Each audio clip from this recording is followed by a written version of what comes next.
Just একটা technique ভাইয়ের সাথে তুমি থাকো, একটু ধৈর্য ধরো, তুমি দেখবা এরপর থেকে তোমার আর এইরকম এমসিকিউতে কোনো ঝামেলা হবে না। এগুলো এমসিকিউতে কিন্তু আসে। দেখবা 77 এর পরের সংখ্যা কত, জিনিসটা অক্টালে আছে।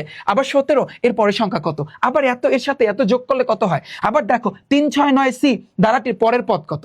দেখো অঙ্ক এগুলো দেখলে কিন্তু অনেকের মাথার উপর দিয়ে যায়। জাস্ট একটা টেকনিক ভাইয়ের সাথে তুমি থাকো, একটু ধৈর্য ধরো, তুমি দেখবা এরপর থেকে তোমার আর এইরকম এমসিকিউতে কোনো ঝামেলা হবে না। এগুলো এমসিকিউতে কিন্তু আসে।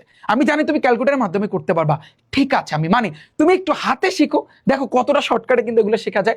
এখন তাহলে আমরা ডেসিমাল প্রথমে আমরা শুরু করব দশমিক দিয়া।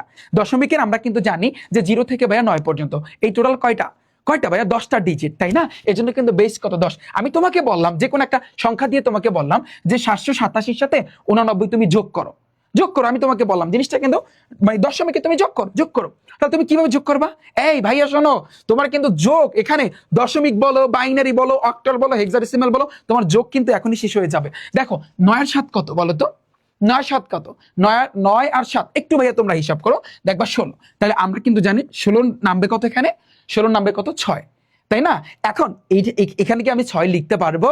ভাইয়া তুমি একটু চিন্তা করো, 9 আর 7 হইছে কিন্তু 16।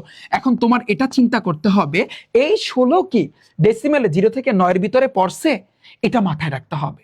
তুমি যখন যোগ করবা দুইটাকে, এটা একটু মাথায় রেখো, দুইটাকে যখন তুমি যোগ করবা, যোগ করার পর যে রেজাল্টটা নামবে না, ওইটা তুমি দেখবা যে 0 থেকে 9 এর ভিতরে আছে কিনা। যদি না থাকে তাহলে বেস থেকে তুমি বিয়োগ করে দিবা। খেলা ক্লিয়ার? আচ্ছা দেখো তাহলে 9 আর 7 কত? আমরা দেখছি 16, তাহলে 16 এটার ভিতরে নাই। তাহলে যদি না থাকে আমার কিন্তু এই বেস 10 থেকে আমার কিন্তু ভাইয়া বিয়োগ করতে হবে। তাহলে যদি তুমি বিয়োগ করো কত হয়? 16 থেকে 10 বিয়োগ করলে কত ভাইয়া? 6। তাহলে এই 6টা তুমি এখানে বসাবা। ক্লিয়ার? হাতে থাকে কত ভাইয়া? বিয়োগ করলে মাথায় রাখবা হাতে তোমার 1 আছে, ওই 1 কিন্তু ভাইয়া যোগ হইব।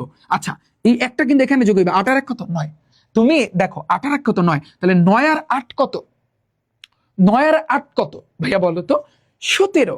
কত? 17, কারণ ওই 1 তুমি 8 এর সাথে যোগ করছো, 9 হয়েছে। 9 আর 8 কত ভাইয়া? 17। 17 কি ভাইয়া 0 থেকে 9 এর ভিতর আছে? নাই। যদি না থাকে তাহলে আমার এই 17 থেকে বিয়োগ করতে হবে বেসটা বিয়োগ করতে হবে ভাইয়া, 10 বিয়োগ করবা। তাহলে বিয়োগ করে তুমি পাবা ভাইয়া 7, এই যে 7। তাহলে বিয়োগ করলে হাতে 1 আছে, আবার ওই একটা কিন্তু 7 লাগে যোগ হবে। 7 আর 1 কত ভাইয়া? 8।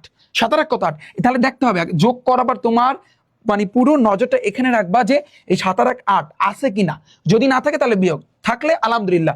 যেমন 0 থেকে 9 এর ভিতরে 8 আছে, তাহলে আমি এই 8 দিয়ে দিলাম। এটাই তোমার অ্যান্সার। পানি শেষ। এই এসে কিন্তু যোগ, যত যাই আসুক না কেন তুমি এখন এমনিতে করতে পারবা।